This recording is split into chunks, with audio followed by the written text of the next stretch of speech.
हम करने जा रहे हैं मॉडल पेपर बायोलॉजी का। तो ये पहला सेट है। सबसे पहले उस क्या होते हैं भाई, 5 तरह के अलग अलग ऑप्शंस होते हैं, प्रश्न होते हैं जो अलग अलग नंबर्स के होते हैं, जैसे 1 2 3 4 5 इस तरह से होंगे। तो अब हम देखने जा रहे हैं बहुविकल्पीय प्रश्न। सबसे पहला क्वेश्चन है, टैपिटम का कार्य क्या? टैपिटम का कार्य पराग कणों को पोषण देना। उसके बाद निम्न में से कौन अपर्दाहारी है? तो अपर्दाहारी मतलब जो भूमि में छेद करते हैं, तो इसका आंसर है केंचुए। डेंगू हड्डी तोड़ बुखार का वाहक है, कौन है भाई? मादा एडीज मच्छर। और एक और होता है जिसको हम क्या बोलते हैं, मलेरिया। तो उसका जो वाहक होती है वो होती है मादा एनीफ्लिज मच्छर। तो डेंगू का जो वाहक है वो है मादा एडीज मच्छर। कौन सा एंजाइम डीएनए को विशिष्ट स्थान पर काटता है? तो एंडोन्यूक्लियस जो है वो डीएनए को विशिष्ट स्थान पर मतलब काटने का काम करता है, और जोड़ने का काम कौन करता है? लाइगेज करता है। अति लघु प्रश्न अब हम देखेंगे। अति लघु में सबसे पहला है, मतलब एक वर्ड वाले, शुक्राणुओं को पोषण प्रदान करने वाली कोशिका का नाम क्या होता है भाई? सर्टोली कोशिकाएं, ठीक है ना। एमटीपी और जिफ्ट का पूरा नाम, MTP medical termination of pregnancy, और जिफ्ट का फुल फॉर्म होती है जाइगोट इंट्राफेलोपियन ट्यूब्यूल और ट्रांसफर, इंट्राफेलोपियन ट्रांसफर। तो ये जिफ्ट की है ना, जिसमें हम किसका ट्रांसफर करते हैं, मतलब कि फेलोपियन ट्यूब में हम ट्रांसफर करते हैं किसका? शुक्राणुओं का, है ना। अनुवांशिकता की इकाई क्या? शुक्राणुओं का नहीं, निषेचन के बाद जो होता है ना, अंड और दोनों को मिलाकर। अनुवांशिकता की इकाई क्या है? अनुवांशिकता की इकाई जीन होती है। अनुवांशिक कूट में कितने प्रकूट कोडॉन होते हैं? 64 कोडॉन होते हैं। वाहित मल क्या है? तो वाहित मल वह अपशिष्ट पदार्थ है जो पाचन तंत्र से बाहर निकलते हैं, जैसे कि गोबर मूत्र वगैरह। तो वाहित मल वह अपशिष्ट पदार्थ है जो पाचन तंत्र से बाहर निकलते हैं, जैसे गोबर मूत्र वगैरह। अब हम लघु उत्तरीय प्रश्न देखेंगे। अफीम क्या है? यह किस तरह प्राप्त होती है? तो पहला है, अफीम क्या है? अफीम एक प्राकृतिक पदार्थ है जो अफीम के पौधे पेपावर सेमनीफेरम से प्राप्त होती है। तो अफीम एक प्राकृतिक पदार्थ है जो अफीम के पौधे पेपावर सेमनीफेरम से प्राप्त होती है। इस पौधे के फल से दूध जैसा सफ़ेद तरल निकलता है। अब जिसे काट कर सुखाया जाता है इस फल को, और इस सूखे हुए पदार्थ को ही अफीम कहते हैं। अफीम में कई प्रकार के एल्कलाइड होते हैं, ठीक है ना। एल्कलाइड कई प्रकार के होते हैं, जिनमें मॉर्फिन, कोडीन आदि प्रमुख है, ठीक है ना। तो इसमें कई प्रकार के एल्कलाइड होते हैं, और इस फल को हम काट कर सुखाकर मतलब कि सुखाते हैं, और इसी को अफीम बोलते हैं। एल्कलाइड होते हैं जैसे मॉर्फिन और कोडीन। तो यही है हमारा अफीम। अब दूसरा है, क्लाइन फेल्टर एवं टर्नर सिंड्रोम के में गुणसूत्रों की संख्या कितनी होती है? क्लाइन फेल्टर सिंड्रोम जो होता है वो किस में होता है? पुरुषों में होता है। और टर्नर सिंड्रोम जो होता है वो होता है महिलाओं में। तो क्लाइन फेल्टर सिंड्रोम में क्या होता है कि इसमें पुरुष की एक अतिरिक्त एक्स गुणसूत्र होता है, एक और एक्स गुणसूत्र की उपस्थिति होती है, जो कि कुल 47 गुणसूत्र एक्स एक्स वाई बनाते हैं, और ये एक्स जो होता है वो लिंग गुणसूत्र कहलाता है। तो क्लाइन फेल्टर सिंड्रोम में पुरुषों में एक अतिरिक्त एक्स गुणसूत्र होता है, अर्थात इनमें कुल 47 गुणसूत्र एक्स एक्स वाई होते हैं। और टर्नर सिंड्रोम, इस सिंड्रोम में महिलाओं में एक एक्स गुणसूत्र की कमी होती है, अर्थात कुल 45 गुणसूत्र एक्स नॉट होते हैं। तो एक एक्स की कमी होगी तो एक्स ही केवल रहेगा, मतलब एक्स जीरो हो जाएगा। मानव में प्रतिरक्षा इम्यूनिटी कितने प्रकार की होती है और इनके नाम लिखो? तो मानव में मुख्य रूप से 2 प्रकार की प्रतिरक्षा एंटी इम्यूनिटी होती है। पहली होती है जन्मजात प्रतिरक्षा, जिसे हम नेचुरल इम्यूनिटी बोलते हैं। दूसरी होती है उपार्जित प्रतिरक्षा, जिसे हम एक्वायर्ड इम्यूनिटी बोलते हैं। जन्मजात यह प्रतिरक्षा जन्म से ही प्राप्त होती है, प्रतिरक्षा जन्म से ही प्राप्त होती है और शरीर को संक्रमण से बचाने में पहली पंक्ति का काम करती है।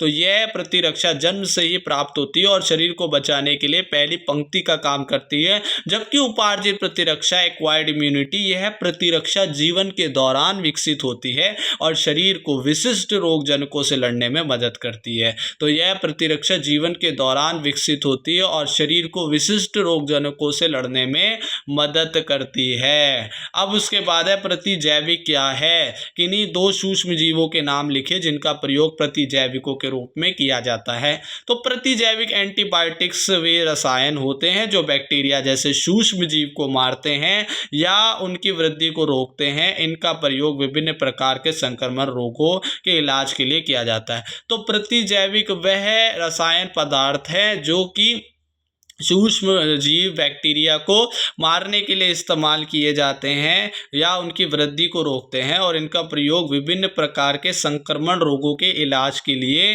किया जाता है। प्रतिजैविकों के उत्पादन में उपयोग सूक्ष्म जीव, तो उनके नाम लिखने थे, है ना। जैसे कि पहला है पेनिसिलियम। तो पेनिसिलियम एक बैक्टीरिया है, यह एक फफूंद है जिससे पेनिसिलिन नामक प्रतिजैविक प्राप्त होते हैं। तो पेनिसिलियम एक फफूंद है जिससे पेनिसिलिन नामक प्रतिजैविक प्राप्त होती है। स्ट्रेप्टोमाइसिस एक बैक्टीरिया है जिससे स्ट्रेप्टोमाइसिन नामक प्रतिजैविक प्राप्त होती है। तो ये हमारे 2 क्या थे, ऐसे सूक्ष्म जीव जिनसे प्रतिजैविक प्राप्त होती है।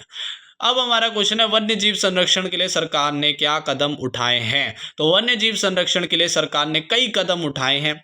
तो वन्य जीव संरक्षण के लिए सरकार ने कई कदम उठाए, जैसे राष्ट्रीय उद्यान, नेशनल पार्क, वन्य जीव अभ्यारण्य जिसे हम नेशनल सेंचुरीज बोलते हैं, और जैव मंडल संरक्षण क्षेत्रों की स्थापना, और जैव मंडल संरक्षण जिसे हम बायोस्फीयर रिजर्व बोलते हैं। तो जैव मंडल संरक्षण, राष्ट्रीय उद्यान और हमारे क्या है वन्य जीव अभ्यारण्य से क्या, एक तो ये करिए कदम उठाया सरकार ने। दूसरा, वन्य जीव संरक्षण अधिनियम 1972 लागू करना जिसमें शिकार पर प्रतिबंध और वन्य जीवों के संरक्षण के नियम शामिल है। तो वन्य जीव संरक्षण अधिनियम 1972 लागू करना जिसमें शिकार पर प्रतिबंध और वन्य जीवों के संरक्षण के नियम शामिल है। तो वन्य जीव संरक्षण 1972 लागू करना जिसमें शिकार पर प्रतिबंध और वन्य जीवों के संरक्षण के नियम शामिल हैं। तो ये एक तो करा उन्होंने। तीसरा, लुप्त प्राय प्रजातियों के लिए विशेष पुनर्वास और संरक्षण कार्यक्रम चलाना। तो लुप्त प्राय प्रजातियों के लिए विशेष पुनर्वास और संरक्षण कार्यक्रम चलाना, ये भी सरकार कर रही है। किसके लिए? लुप्त प्राय, जो लुप्त होने वाले जीव हैं उनके लिए विशेष करके एक कार्यक्रम चलाया जा रहा है उनके पुनर्वास के लिए। तो ये 3 चीज़ें यहाँ पर हमें लिखनी है। अब उसके बाद है लघु उत्तरीय प्रश्न, बड़ा प्रश्न होगा। सबसे पहला है शारीरिक रोध और कोशिकीय रोध पर संक्षिप्त टिप्पणियाँ लिखो। तो सबसे पहले शारीरिक रोध, फिजिकल बैरियर क्या होते हैं? ये बाहरी अवरोध हैं जो शरीर को हानिकारक सूक्ष्म जीवों से बचाते हैं। तो ये बाहरी अवरोध हैं जो शरीर को हानिकारक सूक्ष्म जीवों से बचाते हैं, जैसे कि कौन? त्वचा, श्लेष्मा, झिल्ली, बलगम, ये बैक्टीरिया वायरसों और अन्य रोगाणुओं के शरीर में प्रवेश करने से रोकते हैं। तो कौन कौन है? त्वचा, श्लेष्मा और बलगम, है ना, और हमारे क्या है झिल्ली वगैरह जो है वो बैक्टीरिया और वायरसों और अन्य रोगाणुओं को शरीर में प्रवेश करने से रोकते हैं और हमें एक तरह से स्वस्थ हमारी सुरक्षा करते हैं। कोशिकीय रोध, सेलुलर बैरियर क्या है? तो कोशिकीय रोध जो है यह अवरोध शरीर के अंदर प्रतिरक्षा कोशिकाओं द्वारा होता है। तो यह अवरोध जो है वो हमारे शरीर के अंदर किनके द्वारा होता है? कोशिकाओं द्वारा होता है, जिसे फैगोसाइट्स या लसीकाणु कहते हैं। तो जो कौन करती हैं? फागोसाइट लसीकाणु करती हैं। ये कोशिकाएं हानिकारक सूक्ष्म जीवों को नष्ट करती हैं। तो ये हमारे अंदर काम करती हैं, ये हमारी कहलाती कोशिकीय रोध। अब हमारा क्वेश्चन है कैंसर क्या है, इसके बचाव व उपचार का उल्लेख करो। तो कैंसर एक ऐसी स्थिति है जिसमें शरीर की कोशिकाएं अनियंत्रित रूप से बढ़ने, मतलब विकसित व विभाजित होने लगती है। तो कैंसर एक ऐसी स्थिति है जिसमें शरीर की कोशिकाएं अनियंत्रित बढ़ने, विकसित होने या फिर विभाजित होने लगती है। ये कोशिकाओं के समूह में ट्यूमर गांठ का निर्माण कर सकता है। तो ये कोशिकाओं के समूह में क्या कर देगा, जब एक जगह से अनियंत्रित वृद्धि होगी तो ये गांठ का ट्यूमर का निर्माण कर देगा और जो आसपास के ऊतकों पर संक्रमण कर सकती हैं ऊतकों पर संक्रमण करती हैं और रक्त प्रणाली या लसिका प्रणाली के माध्यम से शरीर में अन्य भागों तक फैल सकता है। तो रक्त प्रणाली हो या लसिका लिम्फेटिक जो हमारा सिस्टम है उसके द्वारा ये पूरे शरीर में फैल सकता है कैंसर। अब इसमें हमें क्या लिखना है, कैंसर का बचाव और उपचार। सबसे पहले बचाव, पहला है स्वस्थ जीवन शैली, संतुलित आहार, नियमित व्यायाम और स्वस्थ वजन बनाए रखकर हम कैंसर से बचाव कर सकते हैं। स्वस्थ जीवन शैली, संतुलित आहार, नियमित व्यायाम और एक निश्चित स्वस्थ वजन बनाए रखकर। दूसरा है धूम्रपान और शराब से बचाव, तंबाकू और अत्यधिक शराब का सेवन कैंसर का प्रमुख कारण है। तो धूम्रपान और शराब से बचाव कर हम कैंसर को बचा सकते हैं, क्योंकि एक प्रमुख कारण है अत्यधिक शराब का सेवन करना। तीसरा है सूरज की पराबैंगनी किरणों से बचाव, तो त्वचा कैंसर से बचने के लिए धूप से बचें या सनस्क्रीन का उपयोग करें, तो इससे भी हम अपनी स्किन कैंसर को बचा सकते हैं सूरज की पराबैंगनी किरणों से बचकर, है ना, या सनस्क्रीन का उपयोग करके। अब चौथा है संक्रमण से बचाव, हेपेटाइटिस बी और एचपीवी जैसे संक्रमण से बचाव के लिए टीकाकरण करवाइए। तो संक्रमण से बचाव हम कर सकते हैं टीकाकरण के माध्यम से, जिसमें हम हेपेटाइटिस बी और एचपीवी का हम टीका लगवा सकते हैं। और पांचवा है हमारा बचाव, समय समय पर परीक्षण, नियमित जांच से शुरुआती अवस्था में कैंसर का पता चल सकता है। तो जब हम नियमित एक जांच करवाएंगे, है ना, समय समय पर, तो उससे शुरुआती अवस्था में कैंसर पर क्या हो सकता है पता चल सकता है और उस पर हम बचाव कर सकते हैं। अब हम कैंसर का उपचार देखें किस तरह से होता है। पहला है सर्जरी, कैंसर प्रभावित हिस्सों को शारीरिक रूप से हटाकर, मतलब कैंसर प्रभावी हिस्सा है उसको शारीरिक रूप से जब हम हटा देंगे तो ये हमारी सर्जरी कहलाएगी और पहला उपचार होगा। दूसरा कीमोथेरेपी से क्या होगा, हम दवाओं द्वारा कैंसर को कोशिकाओं को मार सकते हैं ना, मारकर दवाओं द्वारा कैंसर कोशिकाओं को मारकर कीमोथेरेपी कहलाती है। तीसरा विकिरण चिकित्सा, रेडिएशन थेरेपी। अब विकिरण चिकित्सा क्या है, मतलब कि उच्च ऊर्जा वाले विकिरण का उपयोग करके कैंसर कोशिकाओं को नष्ट करके, तो उच्च ऊर्जा वाले विकिरण द्वारा हम कैंसर कोशिकाओं को नष्ट करके हम इससे उपचार कर सकते हैं। और चौथा है इम्यूनोथेरेपी मतलब शरीर की सुरक्षा प्रणाली, इम्यून सिस्टम को मजबूत करके इम्यूनोथेरेपी है। पांचवा आखिरी है लक्षित चिकित्सा, इसका मतलब होता है लक्ष्य, टारगेटेड चिकित्सा मीन्स थेरेपी। तो वे विशेष दवाओं का उपयोग करके जो कैंसर कोशिका के विशेष गुणों को लक्षित करती है, तो एक वे दवाएं जो एक विशेष गुणों को कैंसर के लक्षित करके उन्हें मार देती हैं, उसी से हम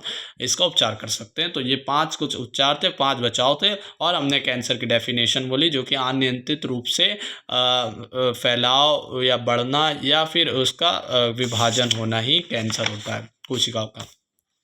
समजातता पर टिप्पणी लिखो, तो समजात पर टिप्पणी लिखनी है। समजात अंग वे अंग होते हैं जो विभिन्न जीवों में अलग अलग कार्य करते हैं, परंतु उनकी मूल संरचना और विकासात्मक उत्पत्ति एक ही होती है। मतलब समजात अंग वे अंग होते हैं जो कि संरचना में और उनकी विकासात्मक, मतलब कि उनका जो क्या नाम है, पूर्वस्था है, वो समान होती है, परंतु कार्य में अलग अलग होते हैं। मतलब कि मूल संरचना और उसमें समान होते हैं पर कार्य अलग अलग होते हैं, है ना, और एक ही होता, मतलब इसका मतलब यह है कि यह अंग एक ही पूर्वज से विकसित हुए हैं। जैसे कि कौन सा, मतलब मानव का हाथ, कुत्ते का अगला पैर, वेल की फिन और चमगादड़ का पंख सभी समजात अंग है ना। ये सभी अंग अलग अलग कार्य करते हैं, लेकिन इनकी हड्डियों की संख्या एक ही होती है, तो यही हमारे समजात अंग हैं। जैसे कि एक और उदाहरण, विभिन्न पौधों के फूलों में अलग अलग रंग,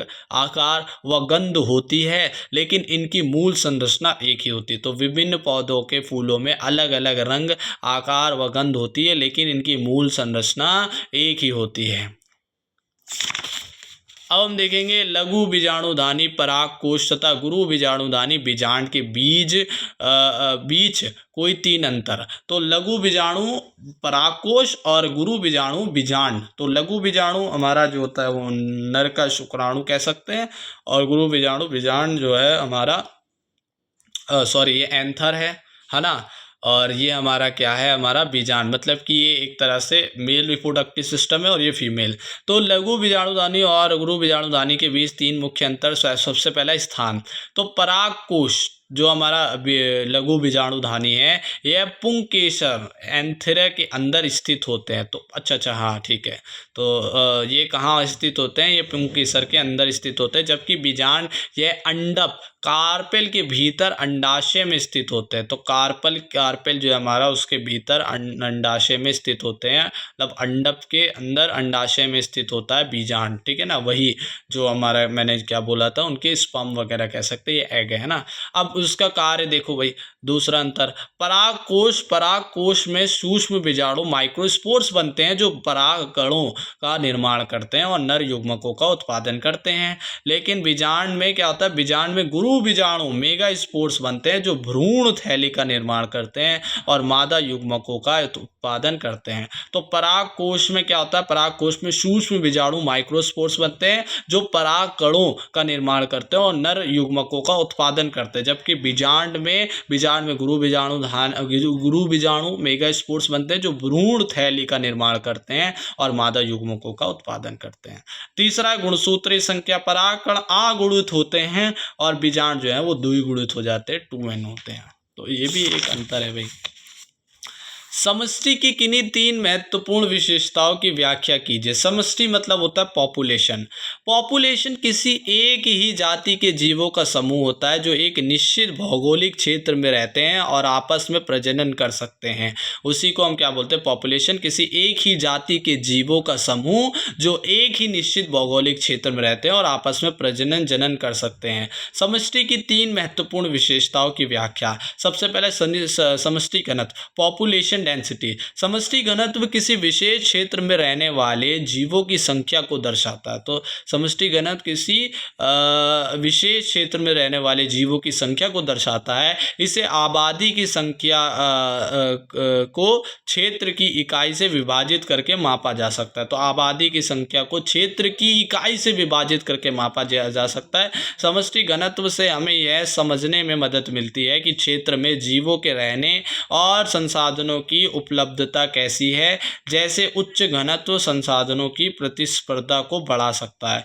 तो ये है हमारा समष्टि घनत्व। समष्टि घनत्व क्या होता है, किसी विशेष क्षेत्र में रहने वाले जीवों की संख्या को दर्शाता है ना। इसे आबादी की संख्या को क्षेत्र की संख्या की इकाई से विभाजित करके मापा जा सकता है। और समष्टि घनत्व से हमें यह समझने में मदद मिलती है कि क्षेत्र में जीवों के रहने और संसाधनों की उपलब्धता कैसी है, जैसे उच्च घनत्व संसाधनों की प्रतिस्पर्धा को बढ़ा सकता है। दूसरा है विकास दर, ग्रोथ रेट। तो ये हम पॉपुलेशन की महत्वपूर्ण विशेषताएं देख रहे हैं। विकास दर, ग्रोथ रेट, यह किसी आबादी की वृद्धि या कमी की दर को दर्शाता है। इसमें जन्म दर, नेशनलिटी, मृत्यु दर, मोर्टेलिटी और प्रवासन माइग्रेशन का योगदान होता है। यदि जन्म और प्रवासन की दरें मृत्यु और स्थानांतरण की दरों से अधिक है तो आबादी बढ़ेगी, अन्यथा घटेगी। तो ये क्या है, ग्रोथ रेट, विकास दर क्या है, यह किसी आबादी की वृद्धि या कमी की दर को दर्शाता है। इसमें जन्म दर और मृत्यु दर और प्रवासन या योगदान होता है, ठीक है। और यदि जन्म और जो प्रवासन है वो अधिक है मृत्यु और स्थानांतरण की दरों से तो आबादी बढ़ेगी, अगर कम है तो अन्यथा घटेगी। विकास दर आबादी के आकार, उसकी संरचना और पर्यावरण परिस्थितियों पर निर्भर करता है। तो ये जो विकास दर है, ग्रोथ रेट है, ये किसके ऊपर निर्भर करता है, एक तो आबादी का आकार कितना है, संरचना उसकी किस तरह, पर्यावरण की परिस्थितियां भी।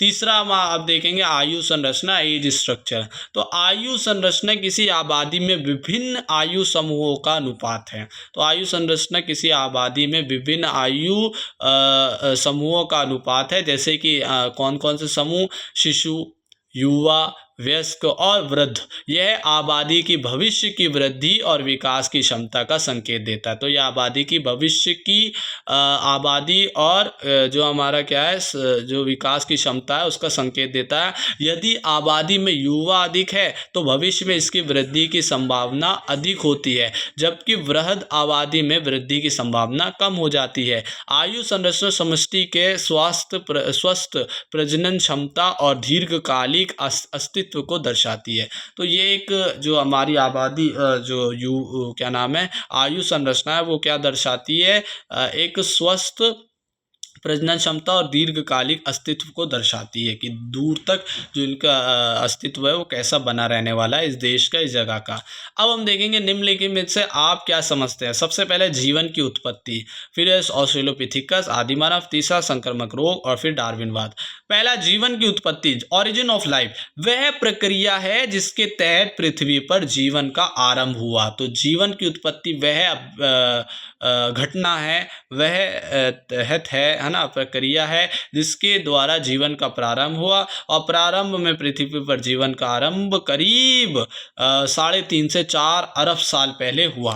तो जो पृथ्वी का प्रारंभ है वो आज से करीब 3 से 4.5 अरब साल पहले हुआ। प्रारंभ में पृथ्वी पर केवल सरल कार्बनिक अणु हैं। तो यही पूछ रहा है जीवन की उत्पत्ति कैसे हुई। तो प्रारंभ में पृथ्वी पर केवल सरल कार्बनिक अणु थे जो बाद में जटिल अणुओं और संरचनाओं में बदल गए। तो जो बाद में जटिल अणुओं और संरचनाओं में बदल गए और इन जटिल अणुओं ने प्रोटीन, न्यूक्लिक एसिड आदि का निर्माण किया। और इन जटिल अणुओं ने क्या करा, प्रोटीन, न्यूक्लिक एसिड आदि का निर्माण किया, जिससे सबसे सरल कोशिकाएं बनी। और बाद में विविधतापूर्ण जीवन का विकास हुआ और सबसे सरल कोशिकाएं बनी, फिर उसके बाद विविधतापूर्ण जीवन का विकास होता रहा। और इस प्रक्रिया को समझने के लिए विभिन्न सिद्धांत दिए गए, है ना, जिनमें रासायनिक विकास का सिद्धांत और आद्य कोशिका सिद्धांत शामिल हैं। तो इस सिद्धांत को में मतलब इस विकास को दर्शाने में विभिन्न क्या दिए गए,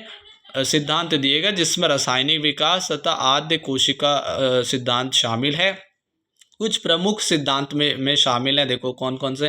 पहला ओपरिन हार्डलिन सिद्धांत। इस सिद्धांत के अनुसार पृथ्वी के प्राचीन वातावरण में मौजूद सरल अणुओं से जटिल कार्बनिक यौगिक बने होंगे और इन्हीं से जीवन का विकास हुआ होगा। ये ओपरिन और हार्डलिन सिद्धांत है कि प्राचीन पृथ्वी पर सरल कार्बनिक अणुओं से जटिल कार्बनिक यौगिक बने होंगे और इन्हीं से जीवन का विकास हुआ होगा। दूसरा है पैनस्पर्मिया सिद्धांत। पैनस्पर्मिया जो सिद्धांत है, ये सिद्धांत के अनुसार जीवन के बीज अंतरिक्ष से पृथ्वी पर आए होंगे। तो पैनस्पर्मिया जो हमारा सिद्धांत है वो क्या कहता है कि जो जीवन के जो बीज है वो अंतरिक्ष से आए हैं। अब हम देखेंगे ऑस्ट्रेलोपिथेकस, आदि मानव।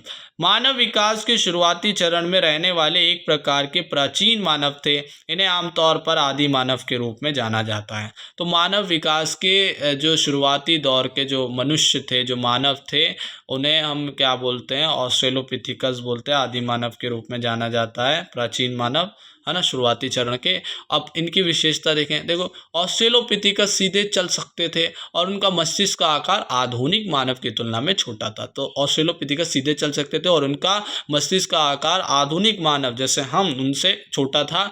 दूसरा इसका है कि ऑस्ट्रेलोपिथेकस मानव विकास के अध्ययन में बहुत महत्वपूर्ण है, क्योंकि वह हमें यह समझने में मदद करते हैं कि मनुष्य कैसे विकसित हुए। तो ये हमें समझने में मदद करते हैं, इसीलिए ये बहुत ही महत्वपूर्ण है ना, इनका विकास का अध्ययन तो इस वजह से, ठीक है ना। अब हम देखेंगे संक्रामक रोग। तो संक्रामक रोग वह रोग हैं जो एक व्यक्ति से दूसरे व्यक्ति में फैल सकते हैं। तो संक्रामक रोग वह रोग है जो एक व्यक्ति से दूसरे व्यक्ति में फैल सकते हैं, क्योंकि यह रोग आमतौर पर बैक्टीरिया या वायरस, कवक या परजीवी के कारण होते हैं। तो क्योंकि यह जो संक्रामक रोग है ये बैक्टीरिया, कवक और जीवाणुओं के और परजीवी के द्वारा होते हैं, कारण होते हैं। उदाहरण सर्दी, फ्लू, एड्स, हेपेटाइटिस आदि, ये सब जो है बैक्टीरिया वगैरह के कारण, वायरस वगैरह के कारण होने वाले या परजीवी के द्वारा होने वाले रोग हैं, है ना। और इन्हीं के हम संक्रामक रोग बोलते हैं। और इनका रोकथाम किस तरह से कर सकते हैं। संक्रामक रोगों को रोकने के लिए टीकाकरण, स्वच्छता और सामाजिक दूरी जैसे उपाय किए जाते हैं। तो इनसे बचाव के रोकथाम के क्या है, संक्रामक रोगों से बचने के लिए, रोकने के लिए टीकाकरण, स्वच्छता और सामाजिक दूरी, है ना, सामाजिक दूरी और जैसे हाँ उपाय किए जाते हैं। अब हम डार्विनवाद देखेंगे भाई। डार्विनवाद चार्ल्स डार्विन द्वारा प्रतिपादित प्राकृतिक चयन सिद्धांत है। तो चार्ल्स डार्विन द्वारा प्रतिपादित प्राकृतिक चयन नेचुरल सिलेक्शन का सिद्धांत है, जो यह बताता है कि जीवों का विकास धीरे धीरे और क्रमिक रूप से हुआ है। तो यह क्या दिखाता है कि जीवों का जो विकास है वो धीरे धीरे और क्रमिक रूप से हुआ है। यह सिद्धांत इस अवधारणा पर आधारित है कि किसी भी आबादी में, तो यह सिद्धांत इस अवधारणा पर आधारित है कि किसी भी आबादी में विभिन्न जीवों में प्राकृतिक रूप से भिन्नता होती है। तो यह जो क्या नाम है, सिद्धांत तो जो है उस ये इस अवधारणा पे आधारित है कि विभिन्न स्थानों पर विभिन्न जीवों में, है ना, हाँ, विभिन्न जीवों में प्राकृतिक रूप से विभिन्नता होती है। तो विभिन्न जीवों में प्राकृतिक रूप से विभिन्नता होती है और इस विभिन्नता के कारण कुछ जीव अपने पर्यावरण में बेहतर अनुकूल हो पाते हैं और इसी भिन्नता के कारण कुछ जीव अपने पर्यावरण में बेहतर अनुकूल हो पाते हैं और बेहतर अनुकूल जीवों के जीवित रहने और प्रजनन की क्षमता अधिक होती है। और जो बेहतर अनुकूल हो जाते हैं उन्हीं के प्रजनन की, उन्हीं के जीने की क्षमता अधिक होती है, जिससे वो अपने अनुकूल लक्षणों को अगली पीढ़ियों में स्थानांतरित कर पाते हैं और जिससे वो क्या करते हैं, अपने अनुकूल लक्षणों को दूसरी आने वाली प्रजातियों में स्थानांतरित कर पाते हैं। और इस प्रक्रिया को योग्यतम की उत्तरजीविता बोलते हैं, सर्वाइवल ऑफ द फिटेस्ट कहा जाता है। और इस प्रक्रिया को योग्यतम की उत्तरजीविता कहते हैं, सर्वाइवल ऑफ द फिटेस्ट, योग्यतम की उत्तरजीविता कहा जाता है। अब इनके मुख्य सिद्धांत थे, डार्विन ने कुछ मुख्य सिद्धांत दिए थे। सबसे पहले भिन्नताई के ऊपर, वेरिएशंस के ऊपर, कि एक ही प्रजाति के विभिन्न व्यक्तियों में प्राकृतिक रूप से विभिन्न प्रकार के गुण पाए जाते हैं। ये भिन्नताएं आनुवांशिकता, हेरिडिटी के कारण होती है। तो इन्होंने बताया कि एक ही प्रजाति के जीवों में विभिन्नताएं होती हैं, है ना, विभिन्न प्रकार के गुण पाए जाते हैं प्राकृतिक रूप से, है ना, व्यक्तियों में प्राकृतिक रूप से विभिन्नताएं पाई जाती हैं और ये जो विभिन्नताएं आती हैं वो आनुवांशिकता, हेरिडिटी के कारण होती हैं। दूसरा है उत्तरजीविता के लिए संघर्ष, स्ट्रगल फॉर एग्जिस्टेंस, उत्तरजीविता या जीविता के लिए संघर्ष जो है ये क्या था कि प्राकृतिक संसाधन जो है वो सीमित होते हैं, जिसके कारण जीवों में भोजन, पानी, आश्रय और साथी के लिए प्रतिस्पर्धा, मतलब कि क्या होता है, कंपटीशन होता है। तो प्राकृतिक संसाधन क्या होते हैं, एक प्राकृतिक संसाधन निश्चित होते हैं ना, सीमित होते हैं। तो प्राकृतिक संसाधन सीमित होते हैं, इसी कारण जीवों में एक आपस में ही या प्रकृति से ही क्या होता है, जिसके कारण जीवों में भोजन, पानी और आश्रय और साथी के लिए प्रतिस्पर्धा होती है। तो जिसके कारण भोजन, पानी और आश्रय और क्या बोलते हैं उसे, साथी के लिए प्रतिस्पर्धा, कंपटीशन होता है। केवल वह जीव जो इस संघर्ष में अधिक अनुकूल होते हैं वह इस संघर्ष में जीवित रह पाते हैं। तो केवल वह जीव जो इस संघर्ष में अनुकूल होते हैं वह ही संघर्ष में जीवित रह पाते हैं। तो ये हमारा क्या था, उत्तरजीविता के लिए संघर्ष। तीसरा प्राकृतिक चयन, नेचुरल सिलेक्शन।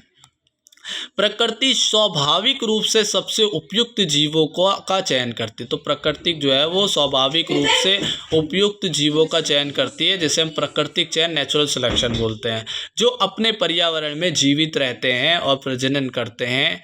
हाँ, तो वो किनका करती है, जो हमारे क्या रहते हैं, सबसे उपयुक्त जीवों का चयन करती है, जो अपने पर्यावरण में क्या रहते हैं, जीवित रहते हैं और प्रजनन करते हैं। तो उन्हीं का चयन करती है जो अपने पर्यावरण में अनुकूलित होते हैं, अनुकूल होते हैं और प्रजनन करते हैं, है ना, जीवित रहते हैं। इससे अनुकूल लक्षणों वाली पीढ़ियों का विकास होता है और अनुपयुक्त लक्षण धीरे धीरे समाप्त हो जाते हैं। तो जो हमारा उपयुक्त लक्षण वाली पीढ़ियाँ, अनुकूल लक्षण वाली पीढ़ियां हैं, उन्हीं का विकास होता है और अनुपयुक्त लक्षणों का धीरे धीरे समाप्त हो जाता है। अब अनुकूल लास्ट है हमारा चौथा, एडेप्टेशन। देखो, समय के साथ जीव अपने पर्यावरण के अनुसार नई विशेषताएं विकसित करते हैं। तो समय के साथ जीव किसके आधार पर, पर्यावरण के अनुसार नई विशेषताएं विकसित करते हैं। तो समय के साथ जीव पर्यावरण के आधार पर अपने अंदर नई विशेषताएं विकसित करते हैं जो उन्हें उत्तरजीविता में मदद करती है, जो उन्हें उत्तर मतलब जीने में मदद करती है, या अनुकूल किसी आबादी में स्थायी रूप से परिवर्तन ला सकता है। तो ये जो अनुकूल एडेप्टेशन है वो किसी आबादी में स्थायी रूप से परिवर्तन ला सकता है, इसी को उन्होंने एडेप्टेशन अनुकूल बोला था। तो ये हुआ। अब हम देखेंगे विस्तृत उत्तरीय प्रश्न। 7वां, मनुष्य के नर जनन तंत्र का वर्णन कीजिए तथा शुक्राणु निर्माण की क्रिया समझाइए। तो मनुष्य के नर जनन तंत्र, भाई देखो किस तरह से नर जनन तंत्र है यहाँ पर। पहले तो हमने इसका क्या बनाया है, एक सचित्र बनाया है जिसमें ये हमारा शिशन मुंड है, ये हमारे वृषण है साइड में, और ये हमारा मूत्र मार्ग है, ये हमारा प्रोस्टेट ग्लैंड है, ये बड़ा सा शुक्राशय बनाया, ये मूत्र मार्ग ये तो बता दिया मैंने, है ना। ये हमारी ये जो ऊपर से आ रही मूत्र वाहिनी है, और ये ऊपर बड़ा यूथ है, ये मूत्राशय है, ठीक है ना। अब हम इस साइड आते हैं जिसमें ये हमारे शुक्रवाहक है, ठीक है। अब यहाँ पर नीचे आते हैं तो हमारा ये अधिवृषण है, एपिडाइडिमिस, है ना, और ये फिर उसके बाद शुक्रवाहिकाएं हैं, और फिर अंदर वृषण जालिकाएं हैं, और एक और है भाई यहाँ पर छोटी सी ग्रंथि, कंद मूत्रपथ ग्रंथि, जिसे हम बल्बोयूरेथ्रल ग्लैंड भी बोलते हैं। तो इस तरह से हमें ये चीज़ बनानी है पेपर में, और इसे हमें याद भी रखना है डायग्राम को। तो इस तरह से ये डायग्राम है, इसे हम अच्छे से थोड़ी देर देखेंगे, जो कि ऐसे इस तरह से यहाँ पर आया है। और फिर यहाँ पर हमने क्या बनाई है, ये शुक्राशय बनाया है, और ये प्रोस्टेट बनाया, और फिर यहीं पर हमने तीनों के तीनों हमने ग्लैंड्स को एक साथ बनाकर फिर हमने पेनिस निकाला है, और फिर इसके इधर से हमारा एक टेस्टिस गया, जो कि अच्छा सा बनाया मैंने काफ़ी, और एक इधर जो टेस्टिस है उसकी ड्राइंग बनानी है थोड़ा सा, क्योंकि यहाँ पर एपिडाइडिमिस हमें अधिवृषण और वृषण जालिकाएँ भी दिखाएंगे। अब हम देखेंगे प्राथमिक जनन अंग, ये हम अब देखेंगे नर जनन तंत्र। तो हमने अलग अलग भागों में बांटा है। सबसे पहले प्राथमिक जनन अंग में बांटा है, ठीक है। ये तो अभी हम इंट्रोडक्शन देंगे कि प्राथमिक जनन अंग वृषण पुरुष का प्राथमिक जनन अंग है। तो वृषण के ऊपर बात करेंगे। वृषण ये एक जोड़ी होते हैं तथा उदर गुहा के बाहर वृषण कोश में स्थित होते हैं। तो ये एक जोड़ी होते हैं जो कि उदर गुहा के बाहर वृषण कोश में स्थित होते हैं, और वृषण अनेक कुंडलित नलिकाओं के बने होते हैं, उन्हें जिन्हें शुक्रजनक शुक्रजनन नलिकाएं कहते हैं। तो इनके अंदर शुक्रजनन नलिकाएं होती है, जो से 2 से 3 होती है कुछ, है ना। तो ये शुक्र जनन नलिकाओं वृषण अनेक कुंडलित नलिकाओं के बने होते हैं, जिन्हें शुक्र जनन नलिका कहते हैं। शुक्र जनक नलिकाओं में शुक्राणुओं का निर्माण होता है। तो शुक्र जनन नलिकाओं में शुक्राणुओं का निर्माण होता है। शुक्र जनन नलिकाएं वृषण जालक में खुलती हैं, और वृषण जालक से 16 से 20 पतली पतली शुक्रवाहिकाएं निकलकर एपिडाइडिमिस में खुलती है। तो यह जो शुक्र जनन नलिका है वो शुक्र वृषण जालक में खुलती है, और वृषण जालक से 16-20 पतली पतली जो है शुक्रवाहिकाएं निकल के एपिडाइडिमिस में मिलती है। तो बात यह है कि शुक्र जनन नलिका से 16 से 20 नलिकाएं निकलती हैं शुक्र जो कि एपिडाइडिमिस में खुलती हैं, है ना।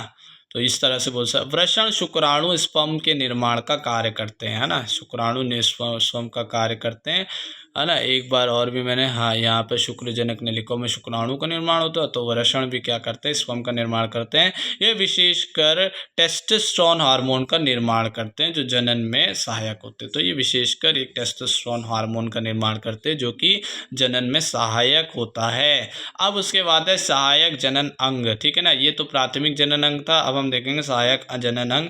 ये अंग जनन की प्रक्रिया में सहायता करते हैं। इसमें सहायक नलिकाएं और सहायक ग्रंथियां शामिल हैं। तो सबसे पहले हम सहायक नलिकाएं देखेंगे। ये निम्नलिखित प्रकार की होती हैं। सबसे पहले सहायक नलिका एपिडाइडिमिस, यह जिसे हम क्या बोलते हैं, जिसे हम अधिवृषण बोलते हैं।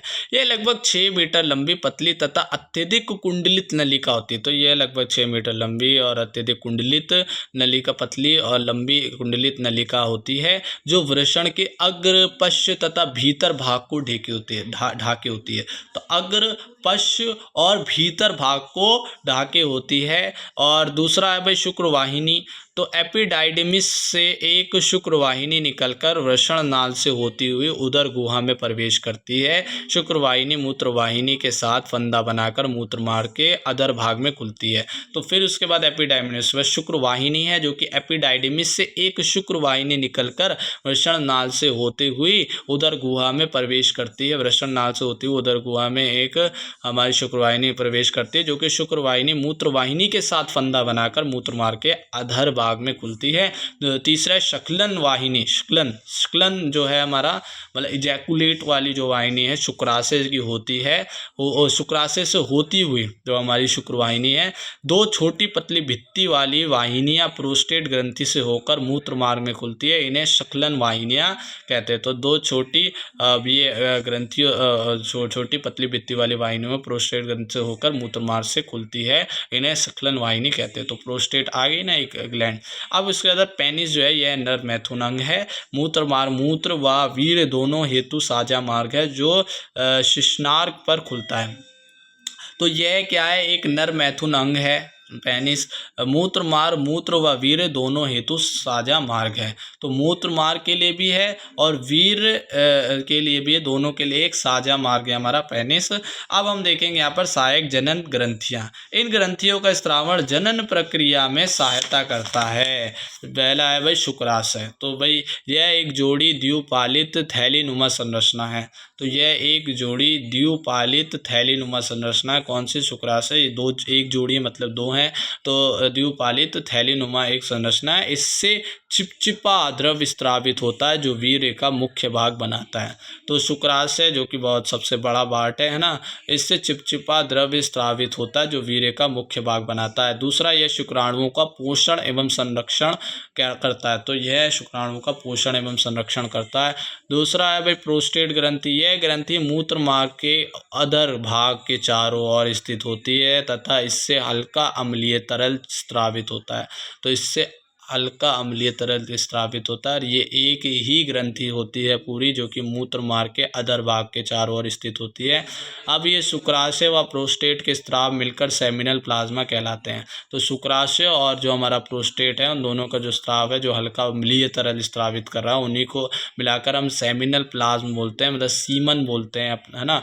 और यह शुक्राणुओं के साथ मिलकर वीर्य बनाता है। और जब शुक्राणु इसमें सीमन मिल जाते हैं तो वो क्या कहलाते हैं, सॉरी अभी तो ये सेमिनल प्लाज्मा कहला रहे हैं। जब इसमें हमारे क्या मिल जाते हैं, स्पर्म मिल जाते हैं, तो अब ये क्या बोला है, वीर्य, जो कि कहलाते हैं सीमन, है ना।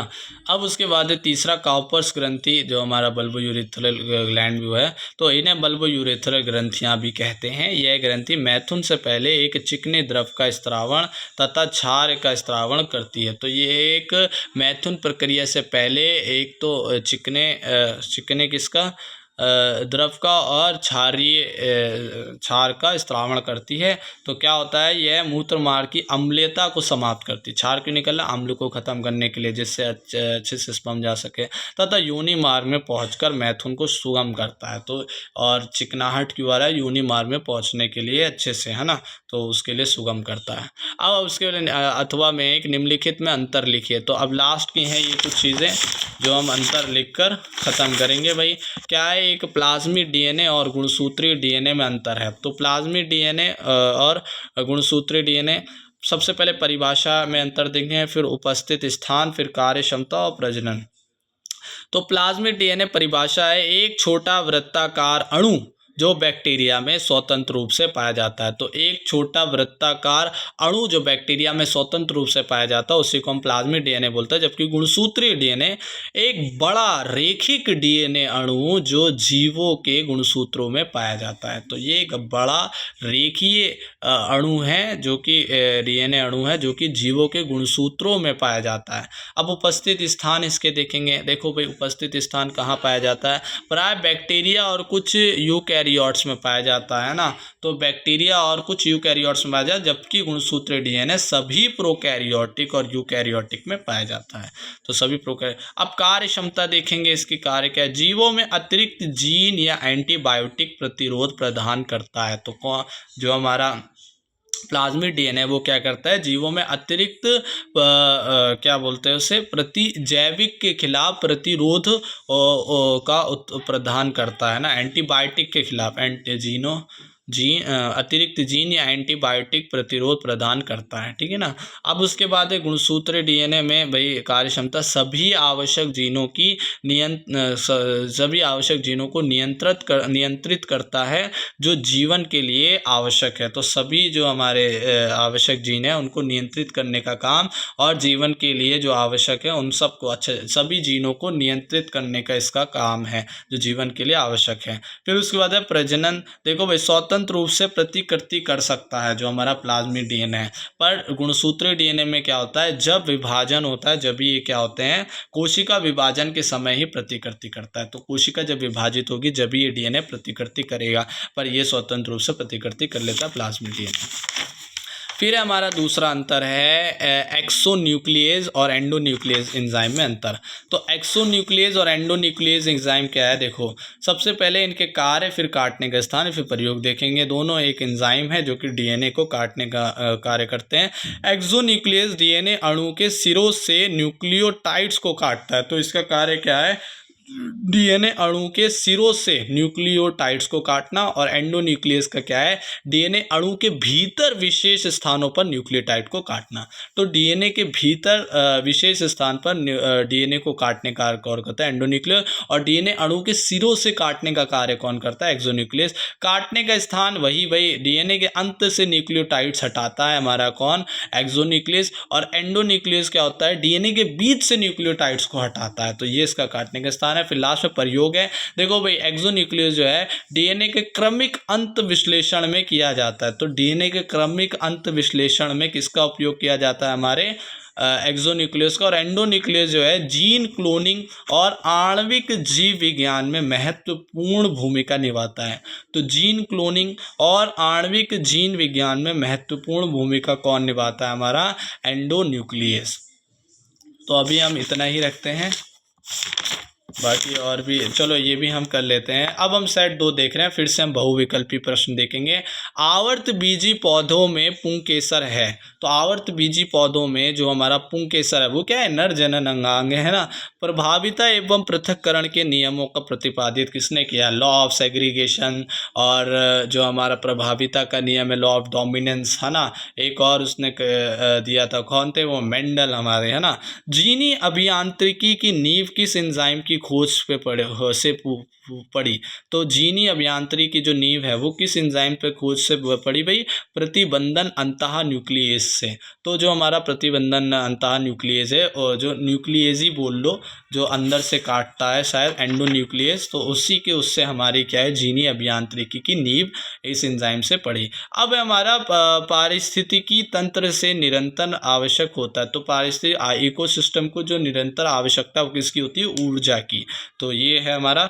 अब हम आते हैं अति लघु उत्तरीय प्रश्न के ऊपर। सबसे पहला, अंकुरित परागकण का एक नामांकित चित्र बनाइए। तो अंकुरित परागकण, जिसमें हमारे परागकण जो है अंकुरित हुए हैं किससे मिलकर, बीजांड से मिलकर। तो जिसमें हमें एक पूरा का पूरा हमें क्या बनाना पड़ेगा, पराग जो हमारा एक परागकण नलिका और फिर बीजांड जिसके अंदर रहता है, मतलब कि फ्लावर का पूरा इस तरह से हमें बनाना पड़ेगा। और इसके अंदर इस तरह बीजांड बनाकर उसकी कितनी कोशिकाएं, 1 2 6 8 कोशिकाएं बनानी पड़े, जिसको ऊपर वाली का नाम अभी मैंने लिखा नहीं है। बीच वाली को हम अंड कोशिकाएं बोलते हैं, एक ऊपर वाली ध्रुवी केंद्रक बोलते हैं, है ना। अंड कोशिका एक होती है, एक सहायक कोशिकाएं होती है, और ये परागकण नली है। और इस तरह से हम ऐसे बहुत सारे परागकण जो हैं उनमें से ऐसे एक जाकर उससे मिलता हुआ दिखा सकते हैं।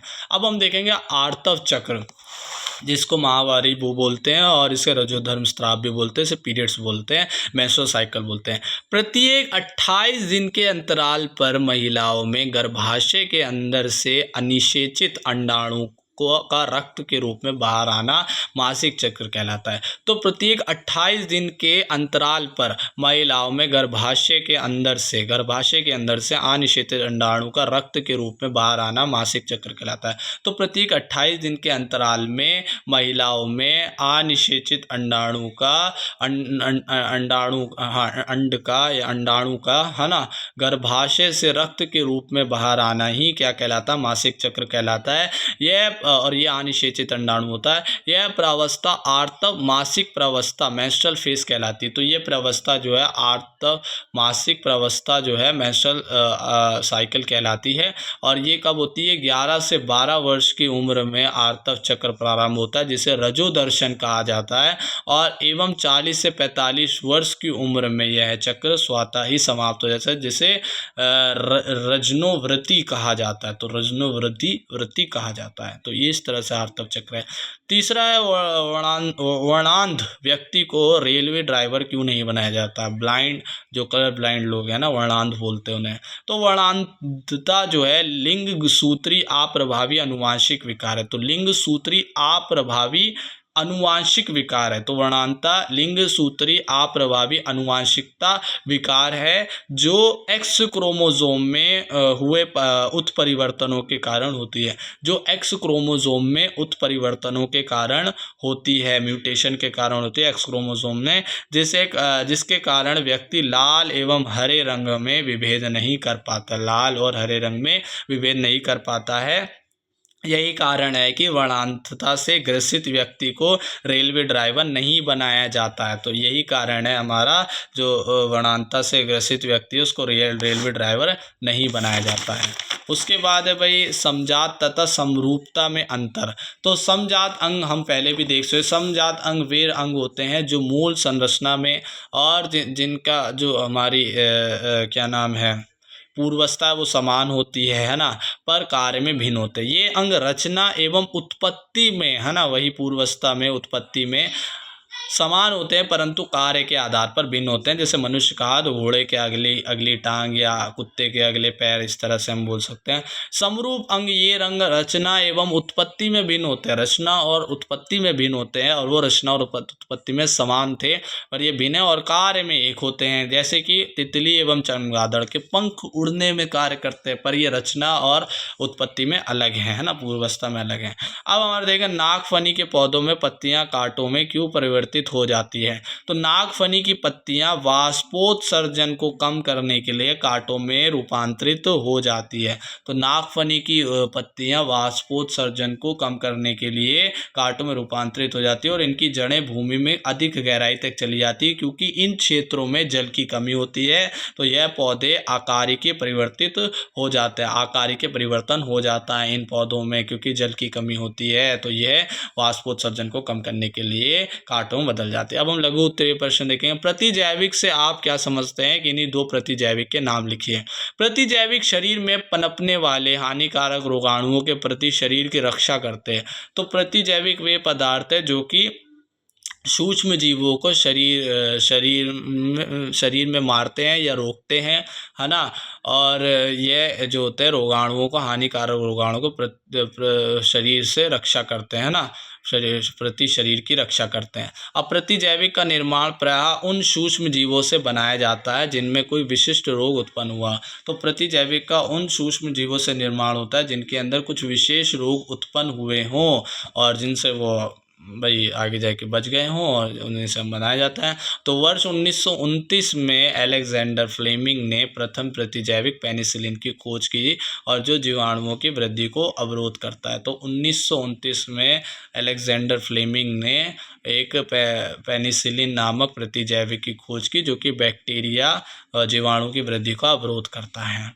अब दो इन्होंने कुछ प्रतिजैविक बोले, तो हमने पेनिसिलियम और स्ट्रेप्टोमाइसिन लिख दिया, ठीक है ना। पेनिसिलिन बोलते हैं, सॉरी, यहाँ पर मैंने उसको बैक्टीरिया का नाम लिख दिया। सहलग्नता एवं विनिमय में अंतर लिख ले। तो सहलग्नता और विनिमय में अंतर लिखना है। तो सहलग्नता क्या होती है, देखो भाई, सहलग्न समजात गुणसूत्र में एक ही प्रकार के जीन्स की उपस्थिति को सहलग्न जीन एवं इस गुण को सहलग्नता कहा जाता है। तो समजात गुणसूत्र जो होते हैं, मतलब एक ही प्रकार के जीन, एक ही प्रकार के गुणसूत्रों का आना ही सहलग्न जीन एवं इस गुणसूत्र को सहलग्नता कहा जाता है। मतलब एक ही प्रकार की जीन्स की उपस्थिति को सहलग्न जीन कहा जाता है, सहलग्नता कहा जाता है। और सहलग्न जीन्स गुणसूत्रों के साथ पीढ़ी दर पीढ़ी स्थानांतरित होते रहते हैं, और सहलग्न जीन जो है वो गुणसूत्रों के साथ पीढ़ी दर पीढ़ी स्थानांतरित होते रहते हैं। अब उसके बाद है विनिमय, जिसे हम क्रॉसिंग ओवर जीन विनिमय बोलते हैं। क्रॉसिंग ओवर क्या होती है, देखो समजात गुणसूत्रों के क्रोमेटिड्स जो है ना, के मध्य अनुवांशिक पदार्थों की अदला बदली विनिमय कहलाती है।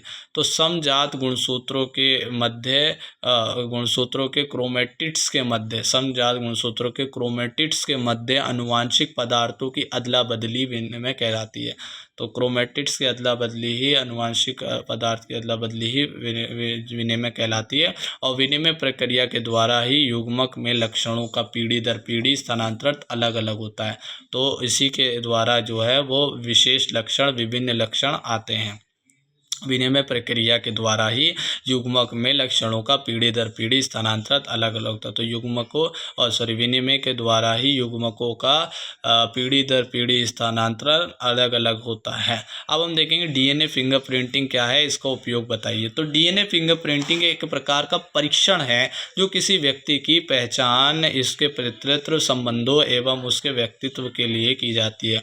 तो डीएनए फिंगरप्रिंटिंग एक क्या बोलते हैं, परीक्षण है। डीएनए फिंगरप्रिंटिंग एक तरह की परीक्षण है जो कि किसी व्यक्ति के पितृत्व और उसके व्यक्तिगत पहचान और उसके संबंधों, पितृ संबंधों एवं उसके व्यक्तिगत्व के लिए की जाती है। इसके परीक्षण के लिए रुधिर, लार, बाल, रेजर, त्वचा, दंत ब्रश और हड्डी एवं शुक्राणु आदि का उपयोग किया जाता है। तो इसके परीक्षण के लिए लार, बाल, रक्त, है ना, रेज़र, टूथब्रश या फिर उसके शुक्राणुओं की आदि का उपयोग किया जाता है। अब इसका उपयोग कहाँ कहाँ जाए, फिंगरप्रिंटिंग का उपयोग न्यायालयीय जांच जैसे हत्या, बलात्कार आदि में सहायक है। तो कहाँ कहाँ सहायक है इसका उपयोग, न्यायालयीय हत्या, बलात्कार की जांचों में आदि जांचों के लिए सहायक है। दूसरा पितृत्व संबंध पता करने में सहायक है। तो पितृत्व, पिता के जो भाई संबंध होते हैं, कौन किसका बाप है ना, नाजायज़ औलाद, इन सब के संबंधों के लिए पितृत्व की